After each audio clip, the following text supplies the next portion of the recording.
우울증을 안 겪은 사람은 절대 이해를 못 한다고 생각을 해줘야 돼. 네네. 감기는 독감이나 이런 거 한 번씩 걸려봤으니까 콜록콜록 아프고 그러면 간접적으로 알아요. 근데 이제 정신적인 건 눈에도 안 보이는데 다 겪는 게 아니라서 자꾸 이제 그 상처 주는 말이 마음을 좀 달리 먹어봐라. 뭐 별것도 아닌 거 가지고 그러냐. 왜 이렇게 약하냐. 이렇게 자꾸 해버리면은 이제 비난을 받으니까 오히려 숨기고 얘기를 안 하게 되죠. 안녕하십니까, 김재훈입니다. 오늘도 여러분의 건강한 삶을 도와드립니다. 새해는 시작됐는데 아직도 우울하시다고요? 또 내일 아침에 또 직장에 나가야 할 생각을 하면 더 힘드시다고요? 그런 이야기 나눠보겠습니다. 강북 삼성병원 정신건강의학과 전상원 교수와 함께합니다. 어서 오십시오, 교수님. 네, 안녕하세요. 네. 네, 전상원입니다.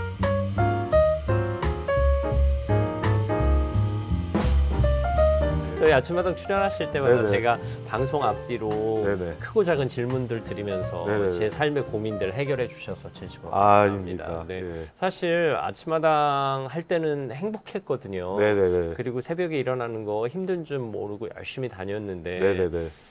막상 자유의 몸이 되고 나니까 아, 내가 그때 그걸 어떻게 했지 하는 생각이 드는 거예요. 맞습니다. 네. 이게 그냥 당연한 예, 심리적 맞습니다. 반응인가요? 제가 환자분 많이 모셔보면요. 네. 매일 이러신 분이 있어요. 은퇴만 바라고 있다. 아, 네.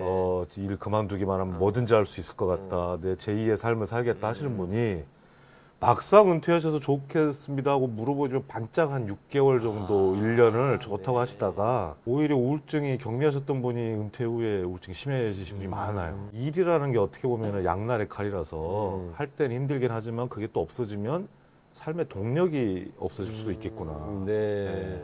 저는 이제 반대 경우예요. 어떻게 네. 보면 새벽에 힘든 상황이었는데도 재밌게 일했단 말이에요. 네네네. 어느 분에게 이렇게 여쭤봤더니 네네. 당신은 일을 좋아하는 거야. 맞습니다. 그러니까 당신은 일에서 재미를 느끼는 거야. 네네네. 그래서 네. 힘든 상황이었는데도 재밌었던 거고 네. 지금은 나와서 홀가분하게 일을 하고 있으니까 맞습니다. 또 이 일이 재밌는 거고 네. 그렇게 말씀을 하시더라고요. 정말 우리 아나운서님께서 복 받으신 거예요. 아, 왜냐면 네. 일이 적성과 천직이 된다는 거 정말 드문 일이거든요. 그러니까 내가 좋아하는 거, 내가 네. 잘하는 걸 네네. 직업으로 할 수 있다. 네네. 좋은 예가 하나 있는 게 이제 당신의 직업이 뭡니까? 라고 물을 때 저는 벽돌공입니다. 네. 요 정도가 이제 보통 우리 직장을 바라보는 시각이고 음. 저기서 이제 천직으로 넘어갈수록 어떤 대답이 나오냐면 저는 교회를 짓는 사람입니다. 아, 네. 그러다가 이제 한 단계 더 나가면 저는 하느님의 성전을 짓는 사람입니다. 이게 이제 그게 이제 아무리 벽돌공이라 하지만 나는 여기에 대한 자부심과 나의 이제 그 목표가 있다는 네. 거고 적성에 맞다는 건데 실은 대부분 직장인들이 경제적인 거나 다른 문제 때문에 직장을 유지하는 도구로 보지 그거를 내가 이제 이용해 가지고 삶에 이제 기반을 만들고 이렇게 즐겁게 다니시고 이런 것들은 드물게 봅니다. 저도. 네. 방금 하신 비유를 네. 제 직업에 전용을 한다면 네. 아, 저는 방송하는 사람입니다가 될 수 있고 네네네. 아, 저는 매일 훌륭한 사람들을 만나서 대화를 나누고 있습니다도 네네네. 되고 네. 아, 저는 네. 많은 분들에게 따뜻한 위로와 선한 영향력을 전하고 있습니다. 그렇죠. 뭐 이렇게 네네. 확장될 수 네네네네. 있는 거네요. 네. 근데 그렇게 생각하셨기 때문에 일이 재밌으셨을 아, 거거든요. 네. 그래서 참 그게 부럽습니다. 근데 제가 이런 얘기를 하기 송구한 게 사실 네. 직장 스트레스로 힘들어하시는 분들이 그렇게 아, 많으시다면서요. 예, 네네네. 네. 맞습니다. 제가 그 이제 정신과 교수기도 하지만 네. 제가 이제 연구하는 분야 중에 하나가 음. 기업 정신건강, 아, 네네. 직장인 정신건강이라 아마 그걸 여쭤보신 것 같습니다. 음. 직장인들이 많이 힘들어졌죠. 예. 근데 이게 나만 힘들지 하는 네. 생각하시기보다는 네. 아, 우리 다 같이 힘들지 이렇게 네. 생각하시는 게 좀 나아요? 어때요? 일단은 나만 힘들자 하면 너무 이제 외롭고 고립감이 네. 심한 거니까 다 같이 힘들다는 게 맞긴 맞는데 그래도 공평하게 힘들진 않지 않습니까? 어느 부서든 어디 가도 누군가 하나는 더 힘들고 희생도 하고 오히려 희생을 해줬더니 더 많은 걸 강요받기도 네. 하고 하다 보니까 좀 더 힘들지 않을까. 이게 병원에 오시는 분들 보면 어느 정도나 힘들어 하시는 거예요? 일단 아까 처음에 얘기한 그게 이제 아무리 힘들어도 네. 이게 나 적성에 맞고 음. 내가 좋아하는 일이라는 사람은 아무리 힘들고 매몰차게 직장 주말도 없이 돌려도 버티고 하는데 이제 이걸 왜 하는지 모르겠고 아, 그냥 돈을 벌기 위해서 어쩔 수 없이 해야 된다는 도구나 이런 걸로 인식을 하는 사람은 네. 너무 힘들어하는. 제가 볼 때는 꼭 물리적인 것보다는 아무래도 이 직장이 나한테 어떤 의미를 주는지를 바라보는 시각 차이에서 편차가 굉장히 큰 것 같습니다.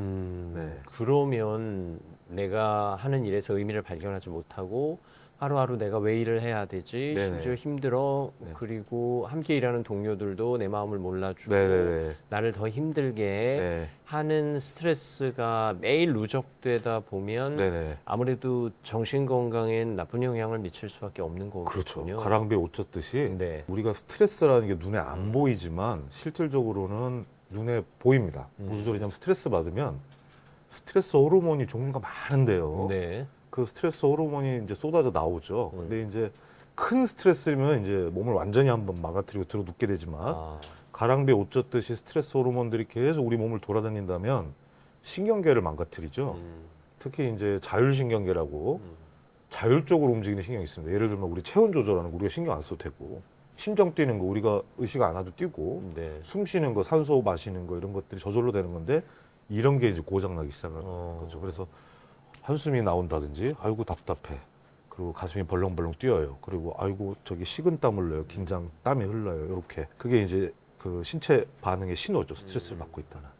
모든 직장인들이 일하면서 퇴근 시간만 기다리잖아요. 맞습니다. 그리고 퇴근 이후의 삶, 뭐 집에서 보내든 친구들을 만나든 네네. 회식을 하든 네. 그 삶이 즐거우면 상관없는데 네. 스트레스가 심하다 보면 네네.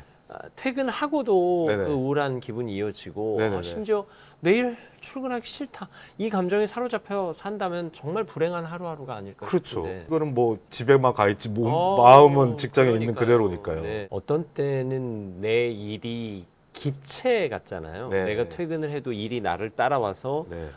집에 있는 내내 일이 내 머리를 사로잡고 있는 느낌이 네네. 들고 네. 저도 어느 순간부터 네. 일을 고체로 만들어야 되겠다 네네네네네. 생각해서 예. 그냥 일터에 두고 가자 그렇습니다. 이런 생각을 하기 시작했어요. 네네네네. 그래서 집에 와서는 그냥 일 생각 안 하고 네네네. 그 대신 뭐 직장에 가면 네. 일 열심히 하고 네네네. 이런 게 바람직한 건가요? 아니면 맞습니다. 직장인들 퇴근해서 힘들어하는 사람은 요 표현을 써주면 딱 좋을 것 같은데 그 정도로. 머리에 뭔가 내일 해야지라고 막연하게 짊어지고 가면 네. 막연한 불안감 때문에 퇴근 후도 그렇고 침대까지 끌고 가거든요. 음. 그래서 퇴근할 때 내일 할 일을 쓰는 거죠. 음. 예, 그리고 내일 해야 될 거 목록을. 네. 그러면 집에 가도 머리를 비워도 뭘 해야지 내일 뭐 해야지 두려워 이게 아니고 내일 아침에 가면은 할 일이 있고 그것부터 시작하면 돼라고 이제 요거를 유형제로 만드는 거죠. 네, 명확하게. 예, 그러면 이제 내일 할 일이 명확하게 있기 때문에 이제 구체화한 거죠. 그러면 집에 가서도 쉴 수가 있죠. 근데 그런 걸 정리 안 하고 일단 가가지고 있으면 뭔가 두려움이 있습니다. 나 내일 뭐 해야지? 가서 뭐 잊어먹으면 안 되는데 자꾸 또 메모하고 쓰고 집에 가서도 하게 되거든요. 그래서 이제 오히려 저는 퇴근 1시간이 가장 중요하다. 이제 집에 가려고 이제 막 준비만 하는 게 아니고 내일 할 일을 완벽하게 유형화시켜라. 네. 머리에 막연하게 갖고 있지 말고 써놓고 정리도 해놓고 내일 할 일을 준비해놓고 가야지 이제 마음을 거기다 두고 올 수가 있죠. 마음을 두고 네. 온다. 네. 그리고 내가 할 일을 네. 유형화시킨다. 네. 네. 이런 개념 자체가 이제 일을 기체에서 고체로 만드는. 저가 써보고 있습니다. 네네. 네. 네. 제가 오히려 감사합니다. 네네. 실제로 네. 안 힘든 직장인이 어딨어. 스트레스 없는 직장 나와보라 그래. 네네네. 이렇게 얘기하시는 분들도 있거든요. 네네네. 어떻게 보면 당연하죠. 네네. 하지만 내가 좀 위험한가? 네네네. 혹은 내가 병원에 가봐야 되나? 네네. 하는 요 척도를 네네. 어느 정도로 보면 될까요? 너무 이제 주관적이라 다르긴 한데 네. 일단 직장인이라면은 우울증 초기의 증상이 뭐 우울해요, 죽고 싶어요, 뭐 잠이 안 와요, 체중이 빠졌어요 정도까지는 심각하게 진행된 거고 대부분 이제 우울증의 확률이 좀 있는 갈랑말랑하는 사람들은 네. 1순위가 집중력 저하, 기억력 저하, 깜빡깜빡한다. 혹시 이 젊은 나이에 벌써 치매? 이렇게 할 때가 전조 증상입니다. 그 정도까지. 네네. 그리고 이제 멍해지는 시간이 많아서 이제 멍 때리는 시간이라고 그러죠. 그게 좀 많아지는 경우. 그러니까 집에 가서도 TV를 봐도 머리에서 이해를 하고 보는 게 아니고 그냥 눈만 깜빡깜빡 움직이면서 방금 1시간 동안 뭐 봤어? 내용을 기억을 못 해요. 그러기도 하는. 예, 그게 가장 이제 직장인들이 처음 겪는 번아웃 우울증의 초기 증상인데 보통은 대수롭지 않게 주변에서 뭐라고 그러냐면 무슨 치매야. 근데 치매는 아니고 오히려 우울증인데 이게 기분이 꼭 우울하고 처지고 무기력해져야지 우울증으로 인식하는 한참 지나는 거고 초기에는 이제 집중력과 기억력이 떨어지는 이거를 잘 염두에서 보시면 좋습니다. 내 인지 능력이나 감각이 평소와 다르다 네네네. 싶으면 한 번쯤 의심해 네네. 봐야 되는 거네요. 그래서 더 진행되면 이제 머리가 느려지는 느낌을 그때서 갖게 되고 네. 이제 일처리나 대화나 이런 것들이 느려지죠.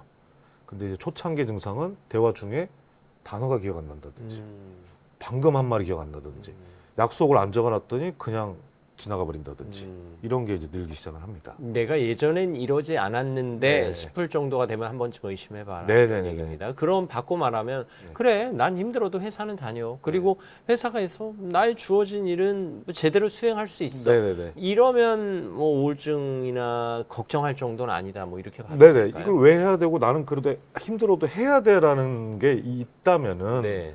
저희는 걱정 안 합니다. 몸도 힘들고 뭐 감기도 많이 걸리고 뭐 이런 게 걱정되는 거지.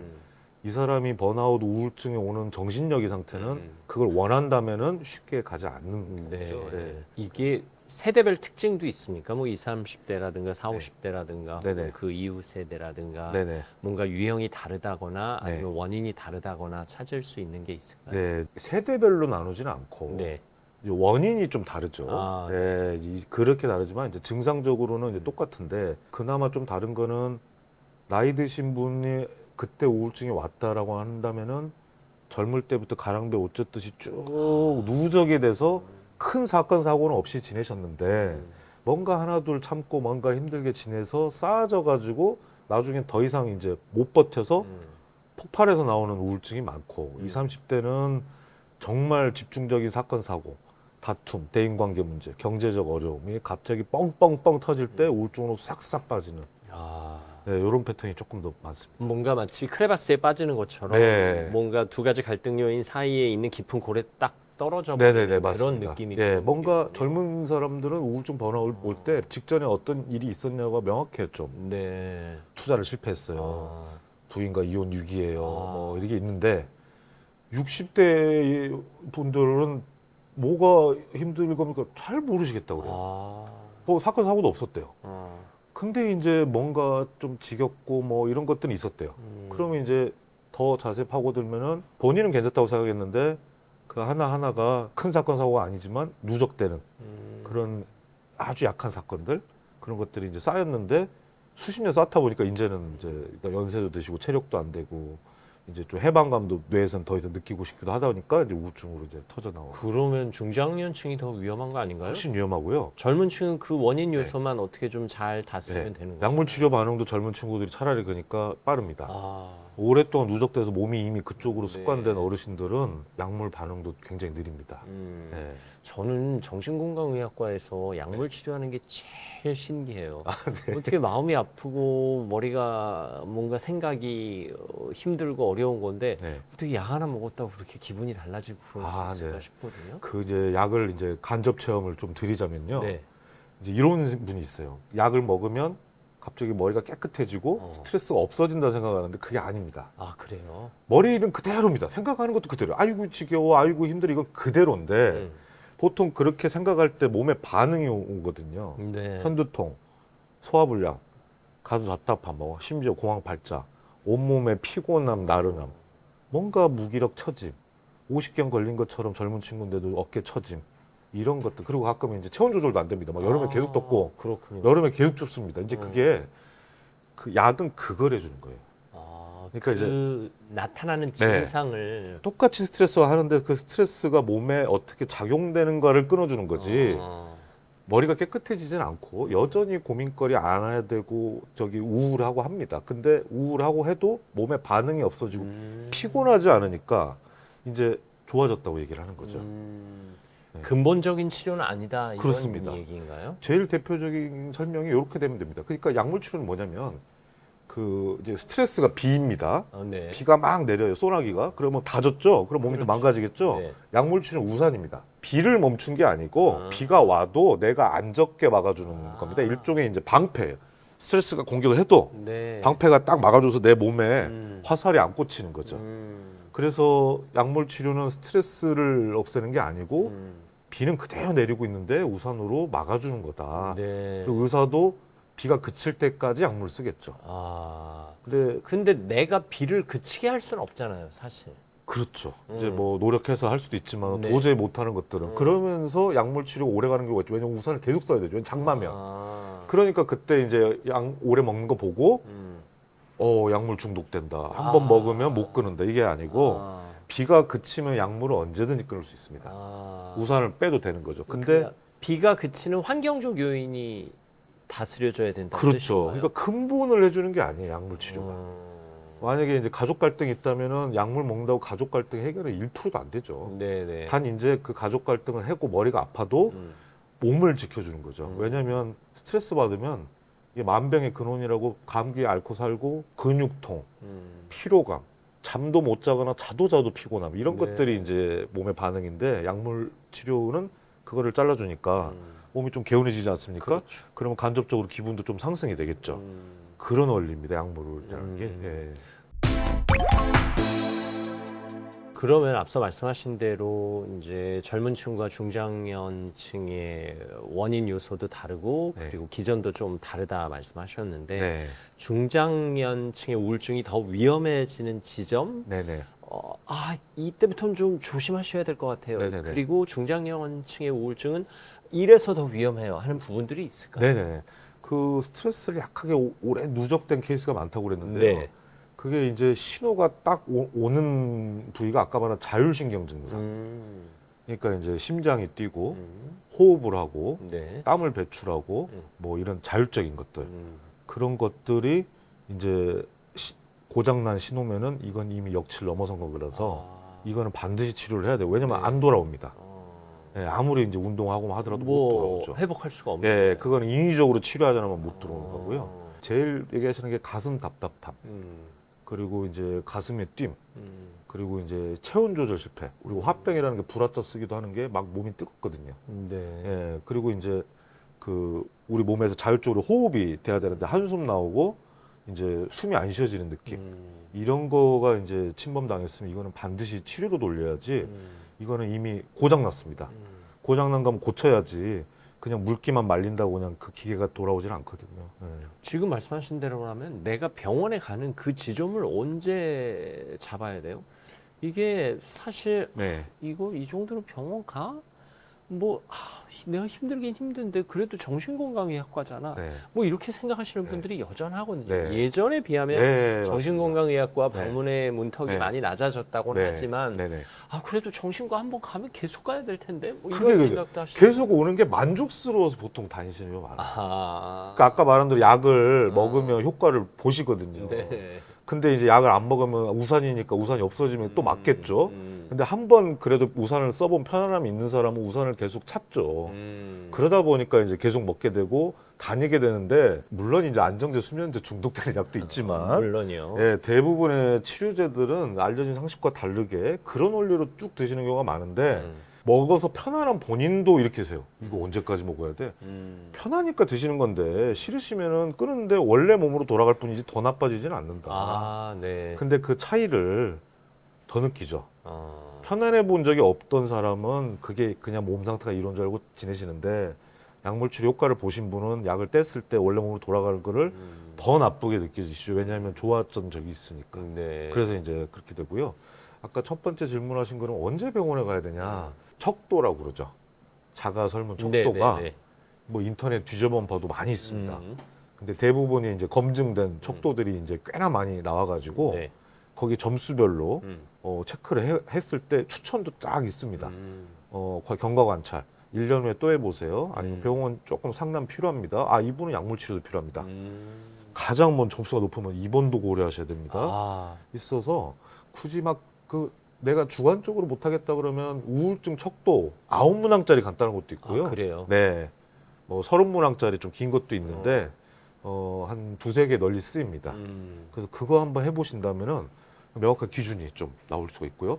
대한민국 평균 점수도 나와 있습니다. 아, 그 정도. 예. 네. 그래서 이제 비교를 해볼 수가 있고. 일단 일상생활이 조금 불편하다, 네네. 예전과 달라져서 지장이 있다 싶으시면 인터넷에 나오는 척도 검사를 좀 해보시고 네네. 위험 수준이라고 지목하면 네네. 그냥 병원에 가서 네네네. 사실 약물 안 하고도 상담만으로도 치유되는 그렇습니다. 경우도 예. 있잖아요. 네. 근데 우리 병원 가면 무조건 약조가 아니고요. 네네. 이제 이미 방치돼서 와서 아까 말한 그거는 약물 치료하지 않으면 이제 자율신경이라는 걸 못 고치는 경우가 많아서 그렇게 되는 거고 병원까지 올 정도 솔직히 상담만으로 해결될 시기를 다 넘어서신 분이 많습니다. 네. 그러다 보니까 약 먼저 권유하는데 무조건 가서 약 드리는 건 아니고요.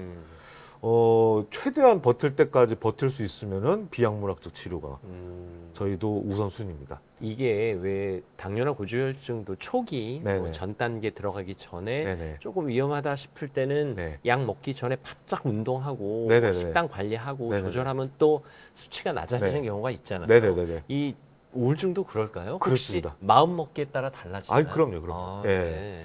이제 완전히 방치돼서 만성화 습관화가 돼버리면 체질이 우울 체질이 돼버리거든요. 아, 예. 그러면 돌릴 수 있는 힘을 잃어버린 거죠. 그럴 때는 이제 안 되겠지만 이제 간단하게 이제 기분 올리는 방법으로 그래도 회복이 어느 정도 됐다. 이분들은 솔직히 별로 약물 치료나 그 특별한 치료 필요 없습니다. 마음 먹기에 따라 달라진다고 하면 마음을 어떻게 먹어야 돼요? 네. 삶- 이게 마음 먹어야지 이게 아니잖아요. 네. 네. 우리가 이거는 마음 먹기로 안 되는 케이스는 두 가지. 네. 돈 문제가 걸려 있거나 아, 경제적 빚을 얘기하는 네. 거죠. 돈 문제나 가족 갈등의 문제는 많이 솔직히는 계시죠. 마음 먹기로는 당연히 안 됩니다. 네. 예. 그것들은 이제 그냥 지지도 해주고 보살펴줘야 되고 온갖 걸 해야 되는 건 맞고요. 단 이제 요게 아닐 경우에는 마음 먹기가 맞는 게 그래도 내가 이제 사람이라는 게 행복이라는 거를 기준점을 볼 때 아, 이제 편하다. 집에 들어왔으니까 이거 오늘은 나 이따가 잠도 잘 수 있고 맛있는 밥도 먹어서 좋았네. 이런 소소한 행복을 쌓아가지고 하는 사람들은 잘 안 오고 아, 보통은 이제 행복이라는 기준이 너무 높은 분이 있어요. 해외여행 갔다 와야 되고 돈이 확 들어와야 되고 이런 기준이면 일상생활의 소소한 행복들이 당연한 거거나 선물이 아니거든요. 그 시각으로 자꾸 바라보시는 분은 결국엔 다 비관적이게 되고 항상 행복한 일은 어쩌다 인생에 한두 번만 오게 되는 경우가 되니까 이런 분들은 우울증 이제 위험도가 높죠. 그게 저는 마음먹기 차이라고 봅니다. 아, 일상의 행복이 뭐세요라고 할 때 되게 섬세하게 행복을 표현하시는 분들이 있어요. 네. 아침에 커피 한 잔, 그리고 아침에 자녀들 얼굴 보고 출근시킬 때 그 힘들어하지만 귀여운 애들의 모습 이런 것들이 매일 보지만 그냥 어떻게 보면 일상에 그냥 평범한 일인데 이거를 행복이라고 잡아낸 사람들은 일단은 어떤 웬만한 힘든 게 있어도 극복이 되는데 이제 행복의 조건이 뭐가 이렇게 큰 분이 있어요. 뭐 로또 정도 당첨돼야 되고 집 대출 다 갚으면 그때부터 행복 시작일 것 같고 네. 그런 분들은 이제 마음 먹기가 네. 안 된 거죠. 네. 그러면 이제 우울증 취약한 거는 반드시 보입니다. 네. 네. 지금 이제 김재훈 TV를 라이브로 보고 계신 분도 계신데 지금 네. 시간 4시 28분이잖아요. 네네. 저는 이맘때만 되면 네. 아 그래 오늘도 저녁에 집에 가서 밥 네네. 먹고 네. 이제 소파 탁자에 다리 올려놓고 네네. 넷플릭스 드라마 영화 보면서 네. 아 이제 난 조금 이따 잘 거야 이 생각하면 기분 좋거든요. 그게 소소한 행복을 당연한 어. 일상생활을 가져온 거거든요. 그리고 그 네. 기분의 결정치는 네. 띠띠띠띠띠 해서 아들이 들어오면서 네네. 아빠 엄마 하는 이 소리 들리죠. 맞습니다. 그러니까 아들의 네. 귀가 예, 예. 이 시점에서 이제 행복의 정점을 찍어요. 네네네. 네. 근데 그게 그냥 당연하고 아이들이 들어오고 당연한 거야. 매일 있는 일이 아니고 네. 난 그때가 항상 조금씩 행복했어. 근데 그 행복이 매일 있네? 음. 야, 이거 어쩌다 오는 게 매일 있네? 그러면 난 얼마나 행복한 사람이에요. 그런 소소한 행복이 근데 매일매일 주잖아. 네. 예. 예전에 아침마당 진행할 때는 네네. 제가 밤에 좀 일찍 자야 하기 때문에 아들이 집에 들어오기 전에 잤거든요. 네네네. 근데 요즘은 뭐 아들이 10시 반, 뭐 네네. 11시에 들어와도 네네. 집에 들어오는 걸 보고 자니까 네네네. 그리고 그 아이가 설령 거실에 와서 우리랑 대화를 안 해주고 지방으로 바로 들어가도 네네. 크게 상관이 없어요. 예. 네. 왜냐면 이제 소소한 행복이 얼굴 네. 볼 수 있는 게 생기셨잖아요. 근데 어쩌다 와가지고 한 10분 얘기해주면 그게 또 그렇게 좋고. 네네네. 이렇게 생각하는 것만으로도 네네네. 이제 하루를 풍요롭게. 네네네. 이게 마음 먹는 거네요. 네네네. 네. 그렇죠. 그래서 뭐 가끔 이제 부인분이 이런 경우도 와요. 남편 때문에 못 살겠다. 아, 근데 이제 그분들은 남편의 장점과 단점을 써보세요 하면은 네. 장점을 못 찾아내고 단점만 수두룩하게 있는데 진짜 건강하게 아까처럼 행복을 잘 찾아내는 사람은 장점을 그냥 쭉 나오고 쭉 나열해요. 오히려 단점을 좀 고민해요. 이거 그래도 미안한데 쓸까? 어. 그 이제 그 차이가 뭐냐면 그렇다고 그 제가 들어본 남편은 둘 다 거의 똑같아요.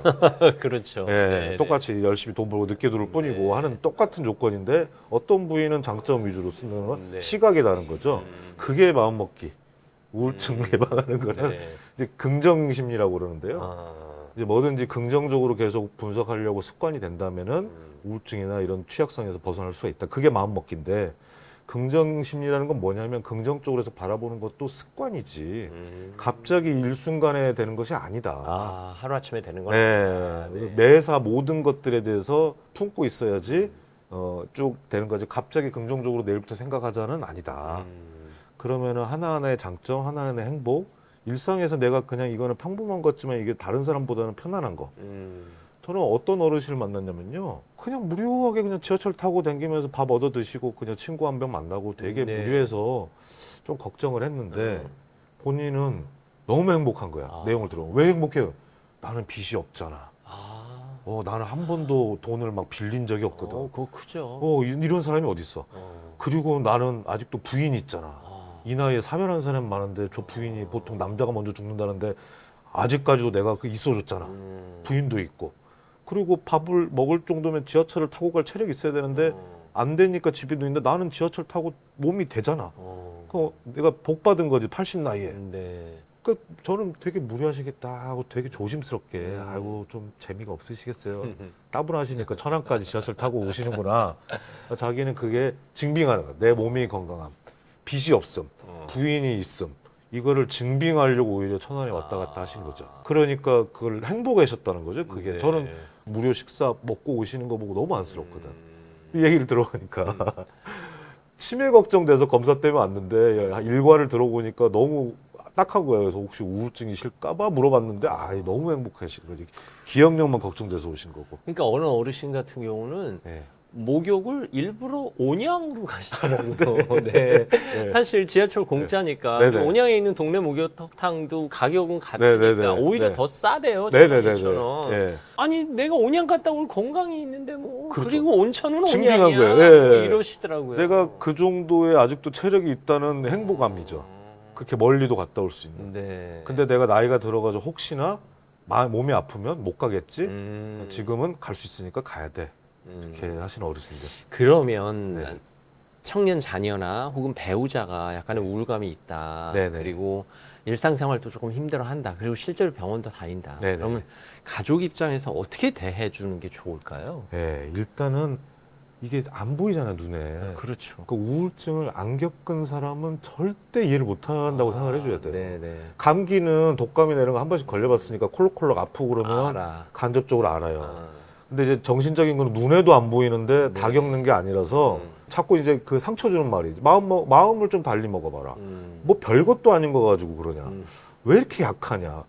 이렇게 자꾸 해버리면은 이제 비난을 받으니까 아이고. 오히려 숨기고 얘기를 안 하게 되죠. 그러니까 내가 봐도 우울증 걸리겠다. 그 얼마나 힘들까. 야, 우울증 걸린 사람은 거의 뭐 시체 같다고 몸을 느낀다는데 몸이 얼마나 아플까. 동감이죠. 동감을 해주는 기반으로는 뭐든지 해도 된다고 생각합니다. 사실 잘 모르면 그냥 아유 얼마나 힘든 거야 이렇게 물어봐 주는 것만 그렇죠. 들어도 네. 그리고 그걸 힘들 만할 수밖에 없겠다라고 인정을 해줘야 되는데 자기 건강하다고 뭐 그거 가지고 이렇게 신경을 써.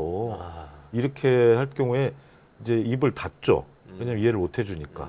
그러면 이제 간격이 점점 벌어지겠죠. 입을 닫으니까 괜찮은 줄 알거든요. 나는 혼자 힘들고 여기는 괜찮은 줄 알아가지고 이제 분리가 네, 점점 거리가 멀어지면서 이제 서로 이해를 못하게 되고. 그러면 이제 오늘 이 영상을 보신 건강한 분들이 네. 그거 마음 먹기에 달렸대 하고 말하는 것도 사실 좀 위험하네요. 그렇죠. 그게 아까 말한 대로 습관이 돼야 되고 오랜 기간 또 해야 되는 거고 한 번에 안 되는 거고요. 그러니까 일단 네. 공감을 해줘야지 그렇죠. 내가 그걸 해결해 주려고 하면 안 되는 거예요. 그렇죠, 그렇죠. 네, 공감을 해주고 네. 혹시 도울 일이 있습니까로 넘어가야 되는데 먼저 뭐부터 도와주면 돼로 되는 거죠. 예전에 부인이 우울증이니까 네. 남편이 이해를 하도 못하는 것 같아서 제가 한번 부부 같이 오라고 그랬어요. 아, 네네. 제가 요청을 했고 그러면 남편분한테 이제 이런 설명을 하려고 했어요. 근데 의외로 잘 알아들으시는 거야. 알겠다고. 네네. 그래가지고 이제 그 다음에 어떻게 됐어 했더니 이제 명품백 하나 사갖고 와서 됐지 하고 이제 끝났답니다. 이거 줬는데 기분이 좋아지고 내가 서포트를 했는데 이렇게 돈 많이 들여가지고 그 뭐 다른 얘기는 없고요 그랬더니 없다고 그러니까 우리 어머니가 네. 잠깐 기분은 좋았다고 하는데 결국에는 나는 똑같다. 그 남편 데려와서 의미가 뭐였냐. 그래서 아이고야 저도 그럼 설명이 잘못된 것 같습니다. 이제 그게 해결법이었던 거죠. 그러니까 남편은. 당신식으로 해석해서 네네. 해결책을 제시하면 될 그렇죠, 거라고 그렇죠. 생각했구나. 예. 예. 왜냐면 뭐 경제적 문제 이런 것도 스트레스 받으니까 내가 그래 비상금으로 털었다. 기분 풀어라 이렇게 됐는데 네. 그게 근본 해결은 아니니까요. 이런 얘기를 듣고 그래도 그 어머니에게는 네. 명품백이 하나 남았네요. 이렇게 얘기하면 안 되는 거죠. 그렇죠. 근데 그래도 저는 그래도 한번 남편분이랑 와서 비상금도 얼마 있는지 확인했고 그걸 본인이 받았으니까 좋게 넘어가자 그랬죠. 그래도 남편분이 어떻게든 좀 도와주려는 의도는 네네네. 확인한 거니까. 네네. 상처 주지는 않았죠. 그렇죠. 하지만 이제 조금 더 이제 아까 고급 스킬? 네. 예, 동감의 고급 스킬은 못 사용하신 거죠. 어쨌든 혼자 버틸 일은 아닌 거죠. 네네네. 마음이 힘들고 우울하시다면. 그렇습니다. 네. 왜냐하면 이거는 옆에서 따뜻한 말 한마디가 다다닥 가족들부터 주변 사람들이 이렇게 올 때 이 사람이 일어날 수 있는 털을 만들어주기 때문에요. 네. 이제 돈도 안 들잖아요. 우리가 따뜻한 말해주고 이거 돈 안 들거든요. 근데 그게 여러 사람께 모이면 이 사람이 버팁니다. 그래서 우리가 재난 지역이나 이럴 때 사람들이 그러니까요. 그 한 사람 한 사람이 노동력의 가치가 있어서 가는 게 아니고요. 이렇게 많은 사람이 와가지고 토닥여주고 있다가 그 사람들한테는 힘이 나니까 우르르 내려가는 거죠. 사실 저희가 웃으면서 이야기를 나눴습니다만 지금 심각한 상황에 있는 분들은 네네. 정말 힘드실 거예요. 네네. 네, 네. 저희가 네. 혹시 이렇게 웃으면서 나눈 대화가 상처가 되셨다면 네. 용서해 주시고 네네. 어쨌든 뭔가 교수님이 하신 말씀 중에 지푸라기처럼 잡고 싶은 단어들이 있을 거예요. 네네. 뭐 마음 먹은 대로 된다라든가 네네네. 뭐 네. 병원을 가면 된다라든가 네네. 아니면 어떤 치유받은 네. 사람의 경험이라든가 네. 그거 하나 붙잡고 좀 치료를 적극적으로 받아보자 네. 이런 생각만 가지셔도 오늘의 그렇죠. 이 영상은 성공인 거예요. 맞습니다, 맞습니다. 네네. 예. 그러니까 이제 아무리 힘들고 이럴 때 저희가 조심해야 될 게 섣부른 위로는 안 하는 못합니다. 맞습니다. 네. 근데 아까 말씀드린 대로 빚이 10억이 있어서 죽고 싶다는 분, 안 되죠. 곧 돈이 벌릴 겁니다. 이런 얘기 못하죠. 네. 그리고 저기 뭐 이혼 위기에 있는 부부가 가지고 힘들어하는데 다시 재결합 될 수도 있잖아요. 이렇게 못하죠. 그러니까 그런 큰 문제들은 차라리 경청하고 힘들겠다. 아이고 나 같아도 방법이 없네. 자꾸 솔루션 제시하려는 게 아니고 야 나 같아도 방법이 없다.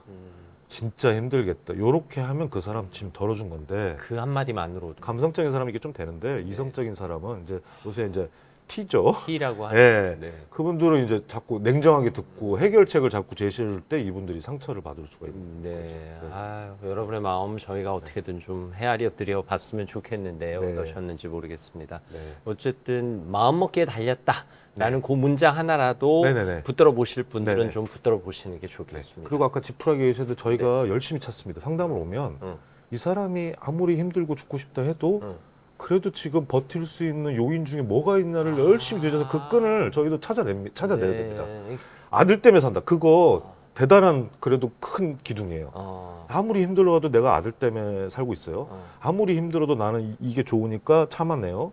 그거를 찾아서 강화시켜줘야죠. 그러니까 처음엔 지푸라기처럼 보이지만 그게 결국 기둥이 될 수 있는 거예요. 그렇죠. 그게 이제 본인은 지푸라기 생각하지만 생각의 전환을 바꾸면 이게 자기한테는 큰 동화 줄 수 있거든요. 오, 네. 네. 아들 때문에 사는 이유를 다시 한번 하고 아들이 그럼 어떻게 컸으면 좋겠는지 다시 해보면 이게 기둥이 두꺼워지죠. 네. 그럼 나를 버티는 거는 고작 썩은 줄이 아니고 큰 거 하나 잘 붙잡고 있으니까 이거 하나만으로 밑으로 내려갈 필요는 없겠다. 네. 예, 생각할 수가 있죠. 분명 오늘의 교수님의 말 한마디가 어느 분에게는 큰 기둥이 됐을 겁니다. 그렇습니다. 네, 정말 감사합니다. 감사합니다. 강제로 우리 물에다가 넣었다고 생각하시면 돼요. 올라오지 못하게. 네. 그거를 15분이니 그 공황 발작을 겪은 사람은 솔직히 이제 죽음의 문턱을 갔죠. 사실 아무리 얕은 물에서도 고기에 이렇게 처박게 되면 뭔가 공포감에 휩싸이는데 그 공포감을 15분 동안 느끼고 네네. 있어야 된다는 맞습니다. 거잖아요. 그 물은 내가 나올 수라도 있다는 희망이 있으면 안심할 텐데 여기는 내가 보이는 게 다 공기인데 이게 안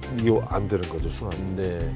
안녕하십니까. 여러분의 건강한 삶을 도와드리겠습니다. 김재원 TV 오늘도 함께 해주셔서 감사합니다. 공황장애 언젠가부터 주변에서 혹은 미디어를 통해서 많이 접하는 단어입니다.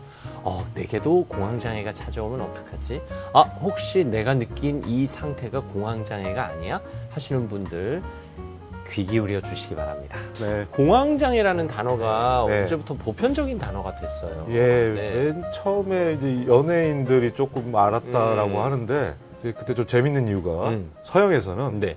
그 고위직 아. 조금 이제 머리 쓰는 사무직 화이트 칼라들이 조금 더 많이 걸리는 거로 돼 있어서 네. 귀족병처럼 조금 네. 포장이 돼 있거든요. 그러다 보니까 이제 내가 우울증이야, 음. 다른 질환이야, 조현병 증상이 있었어. 이거는 창피해했었는데 공황장애라는 건 뭔가 이제 뭐 나 일 열심히 하고 너무 많이 하다 보니까 생긴 네. 것처럼 좀 인식이 되다 보니까 좀 오픈이 됐죠. 네. 그래서 실은 앓는 사람은 늘어난 건 아니고 좀 비슷합니다. 단 이제 치료율이 많아졌다는 거지 공황장애가 요새 더 많아진 것 같지는 않고 원래 있었는데 치료 안 받는 사람도 많았고 숨긴 사람이 많았는데 어느 순간 이제 요걸 많이 오픈도 하고 치료도 많이 받다 보니까 이제 공황장애가 유명해지면서 더 많아지지 않았냐. 네. 물론 좀 많아진 것도 있지만 예전에도 공황장애는 많았습니다. 네. 그렇죠. 근데 예전에는 공황장애라고 인식을 못했을 못했고, 것이고, 또 그리고 숨겼고. 노출하지도 않아. 네. 네.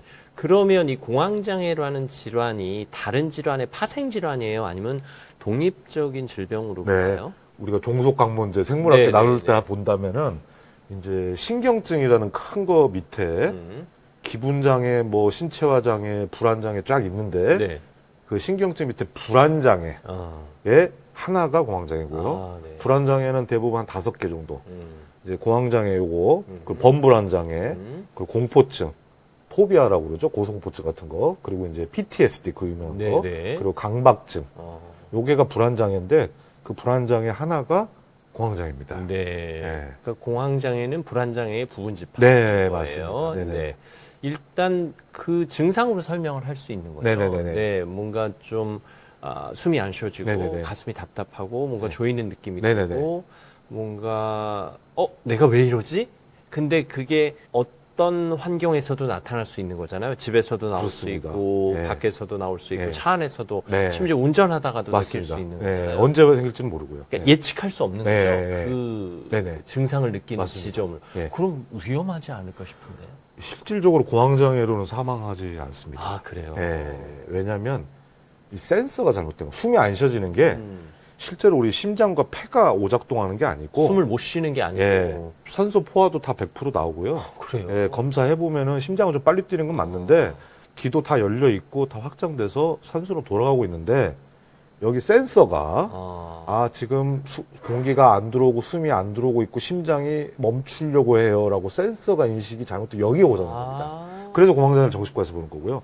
공황장애 증상은 가슴이 뛰고 막 발작하듯이 가슴이 터지려고 그러거든요. 네네. 숨이 안 쉬어지면서 이제 쓰러지는 기분 나는데 그럼 여기 증상이니까 여기서 보는 게 아니고 정신과에서 보는 게 이제 여기 센서가 잘못해서 여기서 고쳐야 되니까 정신건강학과 담당을 하고 있죠. 실제로 숨을 못 쉬는 건 아닌 네네네. 거예요. 네. 막 뒹구시거든요. 막 가슴 부여잡고. 왜냐면 물에 빠지는 익사 느낌이에요. 그러니까 얼마나 황당하냐면 우리 물 깊이 눌러버리면은 숨 못 쉬는데 여기는 다 보이는 공기인데 이게 들여 마시지가 않아요. 다행이라면 다행인 것이 그 증상이 오래 지속되지는 않는 건가요? 15분 정도 갑니다. 보통? 예. 보통. 그래 응급차 타고 응급실 오시면 가라앉아 있어요. 30분 이상 넘는 케이스는 거의 보고된 적이 없어서. 네. 근데 그 익사 느낌이라고 그랬잖아요. 그거를 15분이다.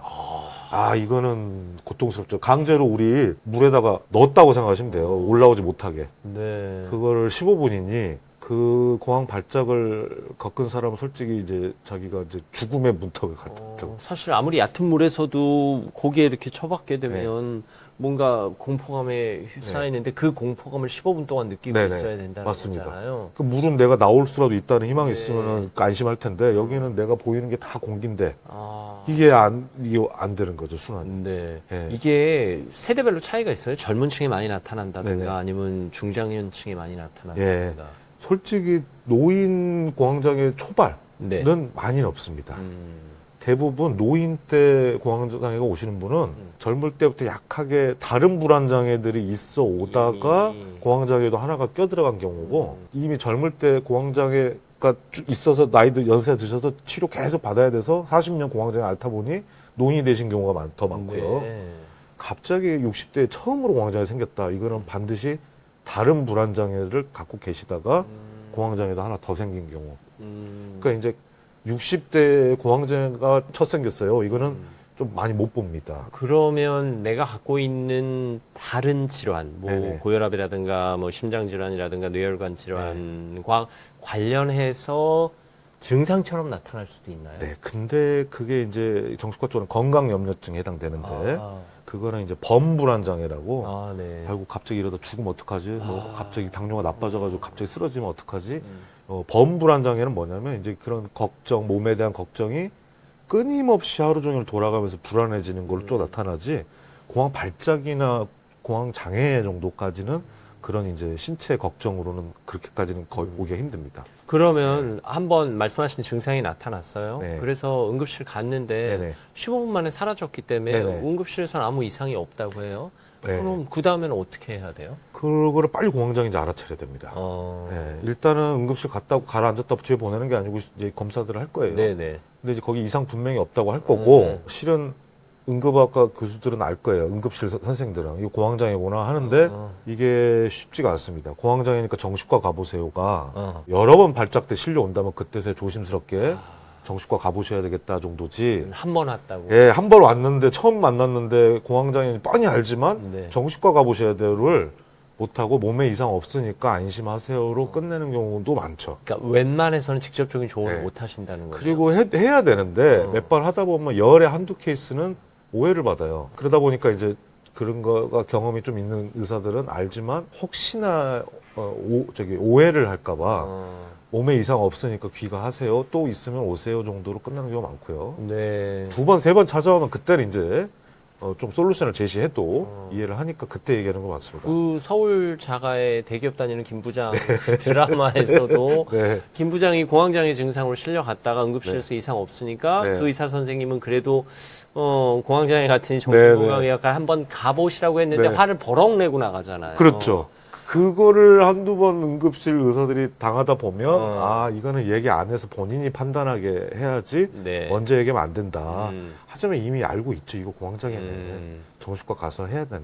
네. 근데 물론 이 공황 발작이 한 번 오고 또 안 왔다 얘기도 있는데 그 공황장애의 주 원인은 스트레스라서 스트레스가 없어지지 않았다면 발작은 또 다음이 준비가 돼 있거든요. 아, 네. 근데 이제 두 번, 세 번 발작을 해서도 병원 안 오면 어떤 문제가 생기냐면 발작해서 15분 동안 괴로운 게 문제가 아니고 이게 언제 올까봐. 그 자체가 두렵구나. 네, 갑자기 내 지하철 이게 아까 말씀드린 공황 발작은 뭐 그 유발 요인이 바로 전에 있지 않아요. 그냥 네네. 버스 타고 가다가도 갑자기 발작이고 집에서 TV 보다가도 발작이고. 근데 이제 이러면은 집에서 혼자 있는데 발작 오면 누가 도와주지? 버스 타고 해서 쓰러지면 누가 도와주지? 심지어 운전 네. 중이면 큰일이죠. 그러면 사고 나지? 이렇게 네. 되다 보니까 이제 모든 생활이 축소가 되는 거죠. 아, 예. 그러면서 이제 예기 불안이라고 그러는데 이게 또 올까봐 모든 거를 축소해서 기능이 다 망가져 버리겠죠. 그러면은 이제 생활이 다 무너지니까 그게 문제인 거지. 발작으로는 아까 말씀드린 대로 괴롭긴 하지만 절대 사망 위험도가 없기 때문에 실질적으로 그것만 해서 안심하세요라고는 안 되죠. 그럼 어떻게 할까요? 이런 증상이 한 번 나타났다. 그럼 네. 그냥 그때 병원에 가볼까요? 보통은 그렇게 하기에는 본인이 좀 느껴봐야 되는 건 있어서 저는 두세 번째 추천은 해요. 실은 첫 번째 오면 제일 좋죠. 원래는. 근데 첫 번째부터 치료를 해버리면 본인이 의사는 알아요. 치료했으니까 안 오겠죠. 근데 치료 안 해도 안 오지 않았을까? 치료를 뭐 안 했는데 괜히 했나?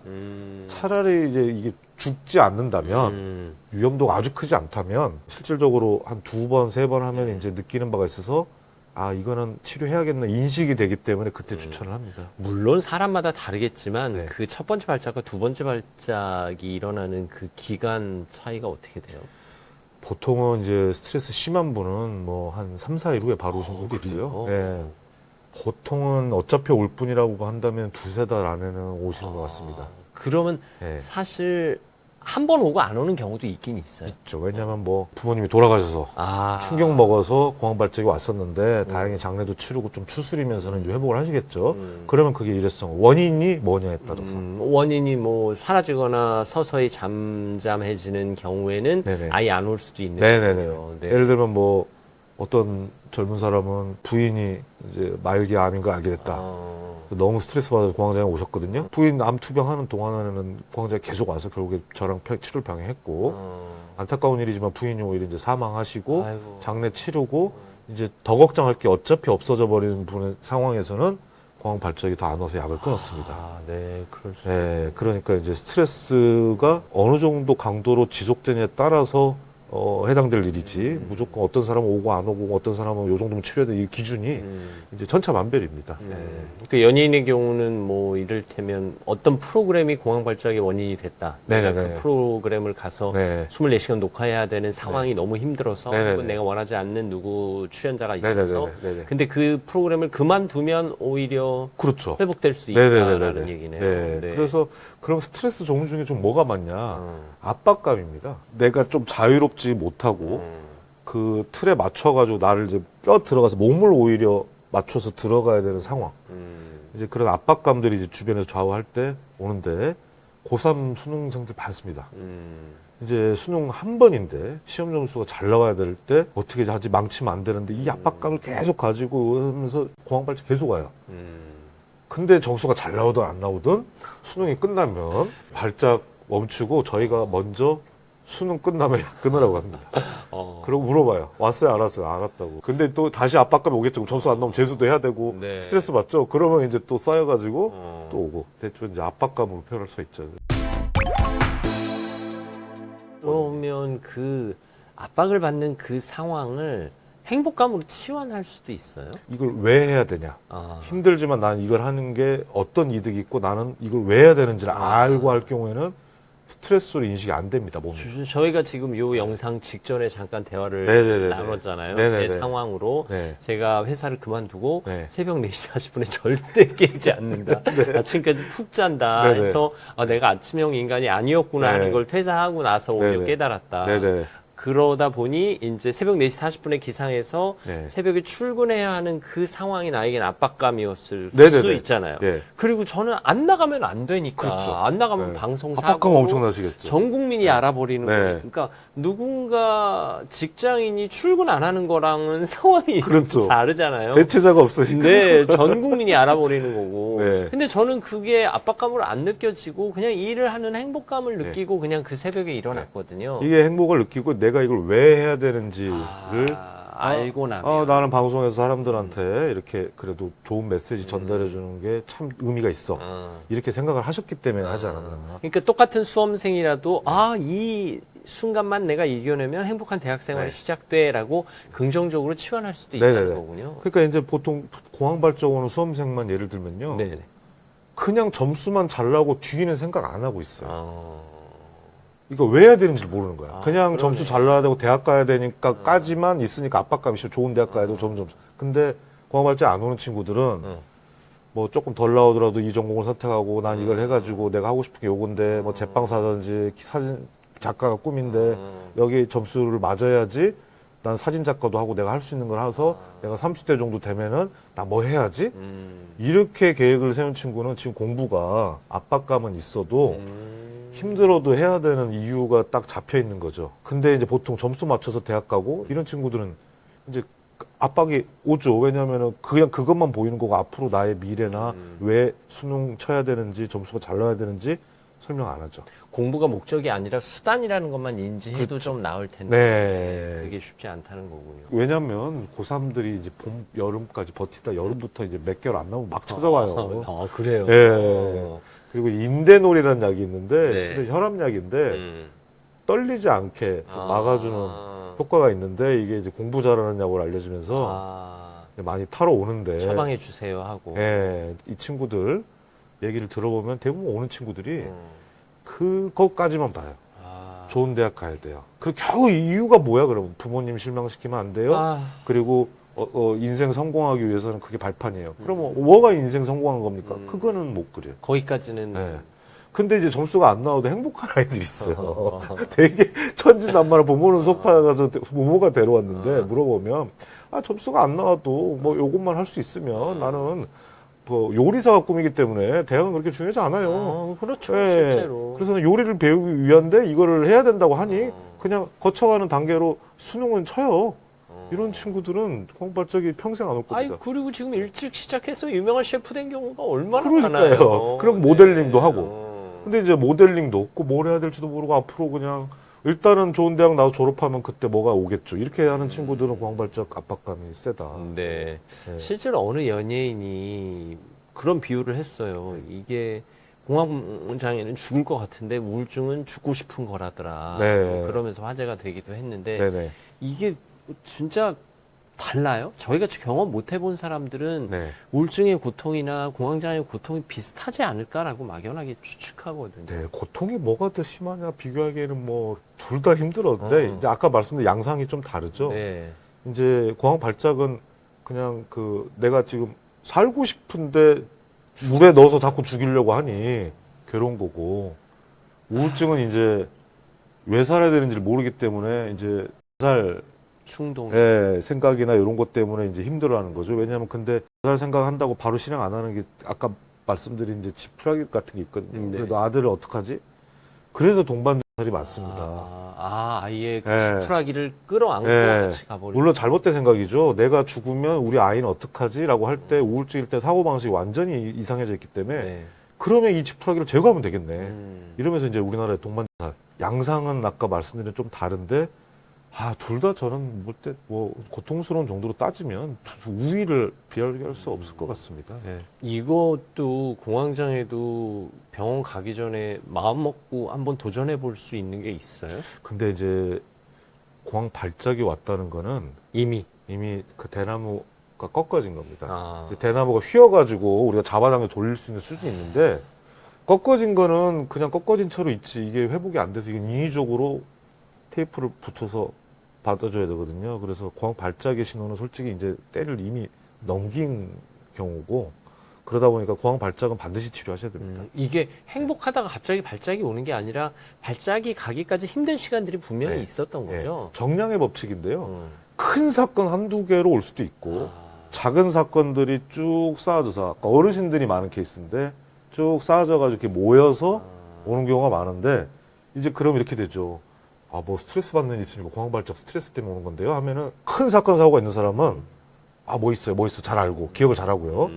그게 없이 잘잘하게 오래 한 사람은 뭐 이것저것이라고 한다든지 잘 모르겠다고 한다든지 뭐 이 정도 가지고 발작을 스트레스는 없었는데 이렇게 표현이 좀 달라지죠. 네. 이거 식구들이 어떻게 해줘야 돼요? 그 서울 자가의 대기업 다니는 김 부장의 경우 아내가 어떻게든 정신건강의학과를 찾도록 네. 화도 내보고 달래도 보고 뭐 네네. 하잖아요. 네네네. 네, 이거 어떻게 안 가죠. 도와줘야 왜냐면 돼요? 결국에 남의 도움을 받는다는 거는 몸은 도움을 잘 받는데 내 정신을 맡기고 도움을 받는 건 굉장히 수치스러운 일일 수도 네. 있거든요. 근데 이제 김 부장님은 아까 말씀드린 대로 발작이 왔다면 자연 치유가 잘 안 됩니다. 아, 그래요. 예, 스트레스가 완전히 없어졌단 몰라도.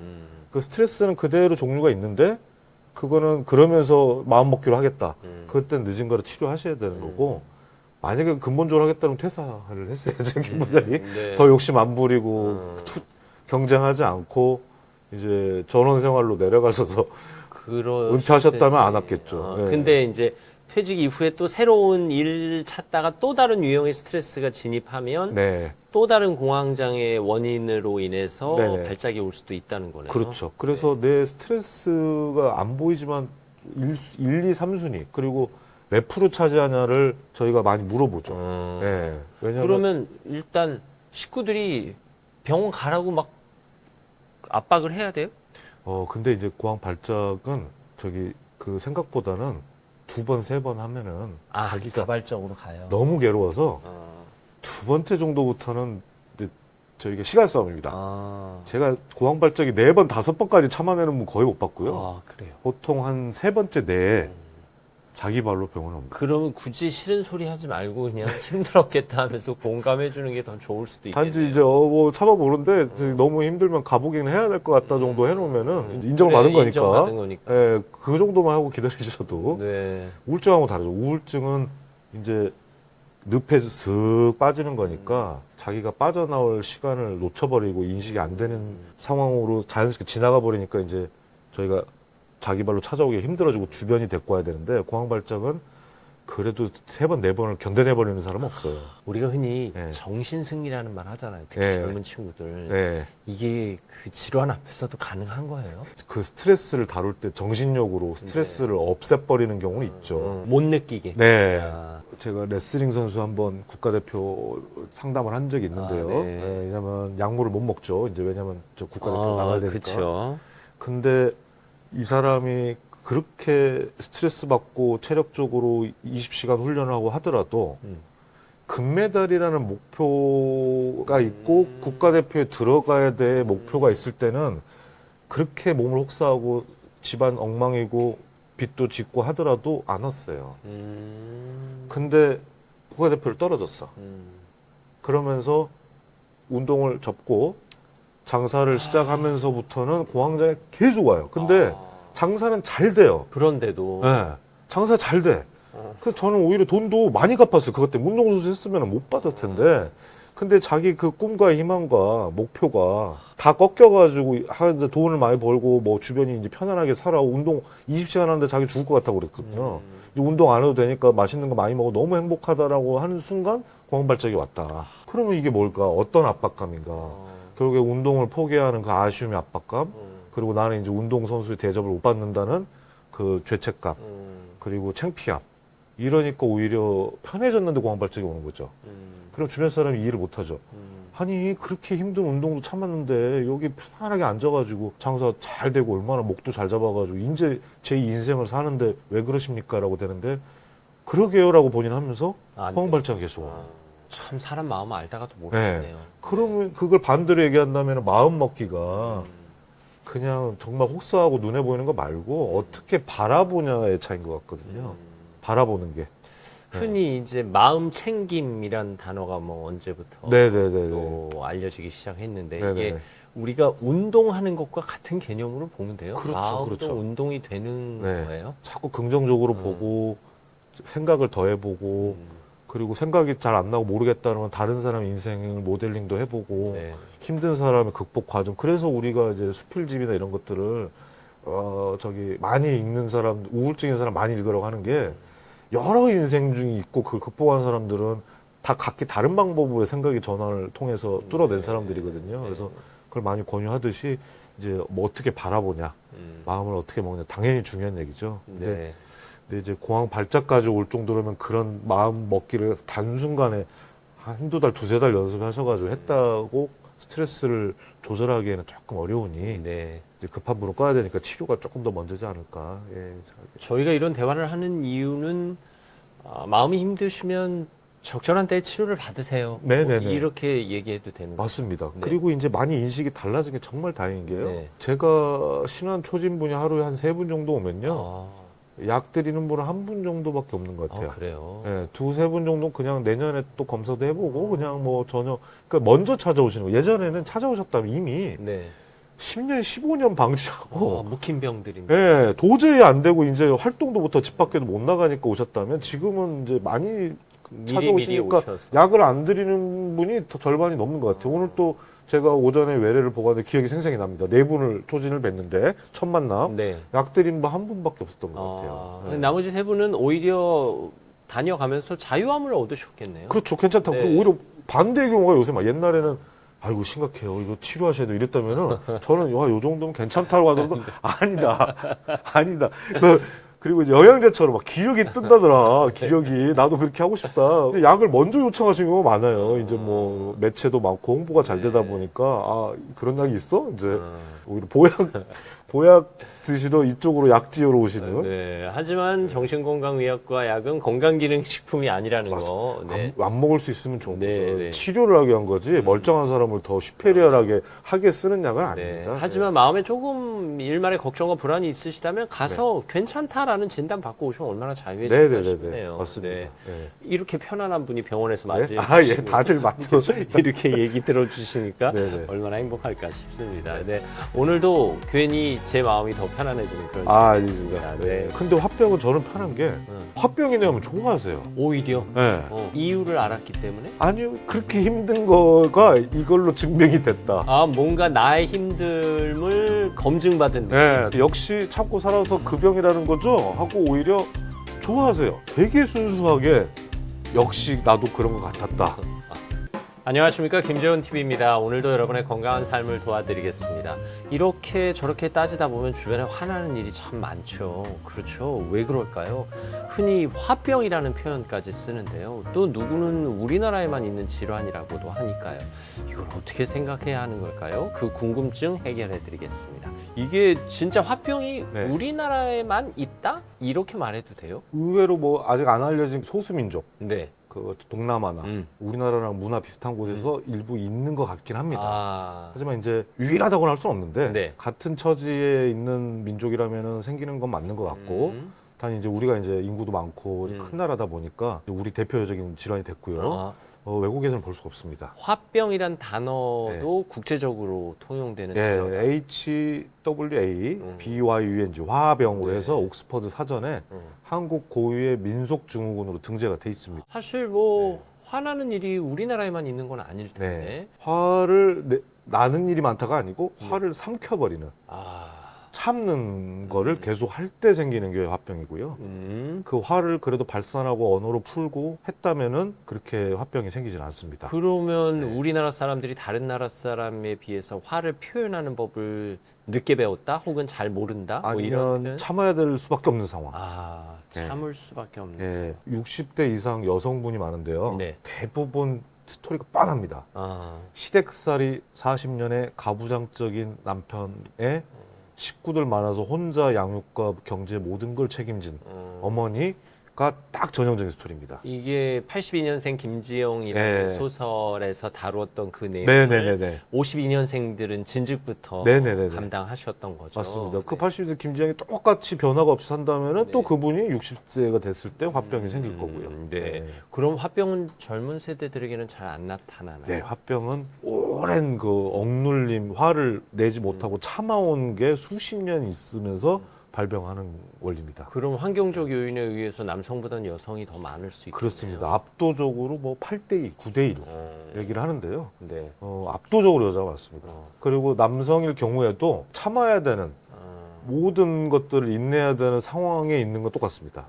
뭐 직업적 환경이라든가 아니면 장남 뭐 이런 경제적인 부담을 짊어져야 하는 환경이라든가 이럴 경우. 네, 여자하고 똑같이 장남인데 1년에 제사 5번 지내고 이제 부인은 이미 그게 싫어가지고 매일 싸우고 있고 심지어 동생들 다 책임져야 하고 가부장적인 아버지 어머니는 여전히 밥 차려라 뭐해라 용돈 내라 이러면서 남자도 한 30-40년 그렇게 그리고 또 3대가 같이 살고 그러다 보면은 이제 화병이 또 와 있는 경우.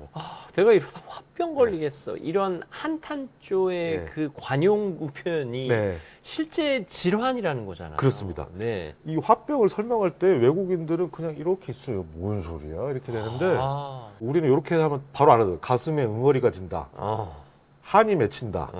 이렇게 표현할 때 외국 사람들은 한이라는 단어는 아예 우리가 영어로 표현할 수가 없고요. 맞아요. 응어리라는 게 이제 꽉 막힌 건데 응어리라는 걸 이해도 못하고 케이스를 본 적도 없는 거죠. 그러니까 화병을 설명할 때 그냥 몸이 뜨겁고 가슴이 막혀서 돌덩어리가 얹어 있는 느낌이다라고 표현을 하면 그게 그런 병이 있어? 이렇게. 그리고 이제 원리를 한 40년 참고 살면은 이렇게 돼서 뭘 참으면 그렇게 돼? 왜 참아요? 근데 왜 너네들하면 생겨? 이게 왜냐하면 일본도 못 알아먹고요. 일본도 못 알아먹어요? 중국도 못 알아먹어요. 그래요? 그래서 민족증후로 돼 있습니다. 이게 뭐 수천 년 역사를 따지고 보면 그죠. 굳이 그들은 참지 않아도 되는 상황들이었을 네네네 맞습니다. 예를 들면 서양은 언어 표현이 굉장히 활성화돼 있고요. 직설적입니다. 싫으면 노고, 좋으면 예쓰고 싫으면 싫은 이유를 얘기하면서 거절의 문화가 많이 발달돼 있는데 우리나라에서는 거절이라는 거는 굉장히 애둘러 표현해야 되고 예의를 표현해야 되고 특히 가족의 테두리에서는 그거는 거부하면 안 되고 이게 이제 우리나라 특징이죠. 그러면 조금 전에 하신 말씀이 농담이 아니라 진짜 네. 해외 학회 나가서 네네. 서양의 정신건강의학과 선생님한테 HWA 해서 화병 써놓고 이 네네. 병증을 설명할 때 그들이 이해를 못한다는 얘기잖아요. 결국에는 포기해야 됩니다. 근데 이제 궁금해는 해요. 그러니까 이제 어떤 얘기냐면 이제 중국은 그 아시다시피 부부가 맞벌이가 많고 네네. 집에 요리나 이런 것도 남편이 합니다. 남편이 하죠. 그리고 그러네. 시댁 문화가 없어요. 그러네요. 그리고 일본도 20대 때 출가하면은 그치. 가족들 뭐 시댁 이런 거 없습니다. 네네. 그 우리나라만 있는 거죠. 우리나라만 결혼할 때 상견례하고 뭐 양쪽 집이 얽히고 요새 많이 이제 줄었는데 옛날에 이제 6남매, 7남매 전쟁 겪고 먹고 살기 힘들면서 이제 이 어머니의 상이 있거든요. 그거를 안 하겠다면 욕 먹는 시대였는데 그거를 이제 다 참아가면서 하다 보니까 병이 오신 경우가 많죠. 이게 흔히 말하는 유병률로 따지면 어느 정도나 돼요? 그게 이제 국제조사나 이런 걸 해봐야 되는데 아, 국제조사가 안 되는. 예, 우리가 안 돼 있기 때문에 조금 어렵습니다. 왜냐하면 이제 국민을 무작위로 검사해야 되는데 이 정신과 검사는 원하는 사람이 해야지 무작위로 하기가 어렵다 보니까 그러네요. 추사는 어려운데 그래도 진료실에 앉아 있을 때 화병 증상으로 찾아온 분은 적지 않습니다. 그러면 이게 어쨌든 우리 민족의 고유 토속 질환인 셈이잖아요. 네, 그럼 나라마다 이런 그 나라에만 나타나는 고유 토속 질환들이 있어요. 있긴 있습니다. 네, 있긴 있는데 이렇게 신체로 나타나는 게 우리나라 좀 특징입니다. 네. 우리나라는 화병만 있는 게 아니고요. 우울증도 서양과 조금 다른 게 서양의 우울증은 표현이 됩니다. 우울해, 캄다운이야, 기력이 없어, 피곤해. 이게 잘 표현이 되는데 우리나라 사람들 우울증은 뭘로 표현하냐면 어깨 아프고 눈이 침침하고 맛이 안 나고 신체로 표현합니다. 신체 감각으로. 예. 오. 그래서 가면 우울증이 많은 게 우리나라는 그냥 표정이나 이런 거 보면 우울해 보이지 않는데 네. 본인은 이게 우울증인도 모르고 있는데 몸이 여기저기 아프고 감기 걸리고 대상포진 걸리고 이게 우울증입니다. 그렇게 몸으로 드러나는 게 우리나라 왜냐하면 이제 표현이 익숙하지 않아요. 네. 우울해요, 기분이 안 좋아요 표현은 우리나라에서 약간 금기사항입니다. 그 뭔가 얘기하면 안 되는 거예요. 근데 걔네들은 이제 디프레스드라고 영어를 상당히 많이 씁니다.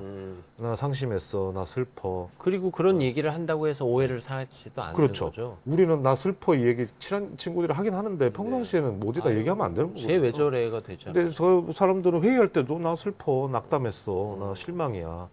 이제 언어 표현을 쭉 하는 친구들은 나의 감정을 숨기지 않고 사람들하고 통용을 했는데 우리나라 사람 그걸 못 하는데 가족 내에서 하면 안 돼요. 또 특히 더. 예. 네.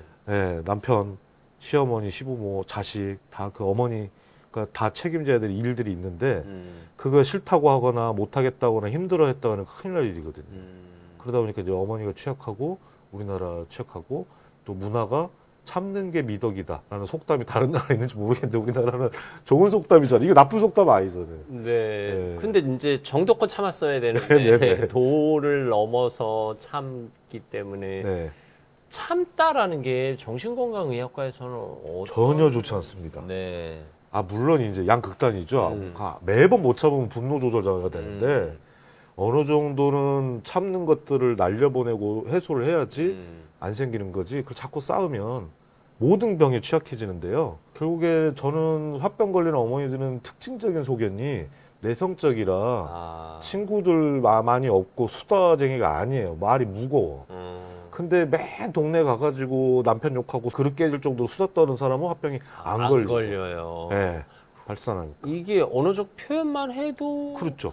네. 쌓일 그게 없다는 뜻이네요. 실은 정신과 쪽으로 흉을 본다는 건 뭐냐면은 정신의학적으로 좋은 거예요. 그걸 삼키지 않고 그 나빴어 이 평가를 밖에 내뱉었다는 거거든요. 네. 물론 많이 적당껏 해야 되지만 흉 많이 보고 힘들었던 얘기하고 어디 뭐 안 좋은 거는 당당하게 누구한테 안 좋다고 얘기하는 사람들은 화병 걸리지 않죠. 왜 사실 주변에서 배우자 흉을 보더라도 밉지 않은 사람이 있잖아요. 네네. 네네. 아 그래 저 사람 저렇게 생각할 수 있지 하면서 네. 뭔가 들어주고 공감해 줄 수 있는데 네. 누군가는 흉을 봐도 저런 얘기까지 해도 되나? 걔는 그렇죠. 왜 저렇게 살지? 하는 이 선을 우리가 네. 은연중에 알고 있는 게 그렇죠, 아닐까 그렇죠. 싶어요. 이간질하거나 사람을 조종하기 위한 흉이 아닐 때 편안함을 느끼는 거고요. 그렇죠. 우리가 불편함을 느끼는 흉은 결국에 그 사람 험담해서 이 사람이 상황을 바꾸려고 하거나 뭔가 의도가 네, 있구나. 의도가 있을 경우에 우리가 불편한 거고요. 네. 그냥 본인이 힘들었던 거 하고 그게 잘못됐다고 생각한다라는 개인적 의견을 표현할 때는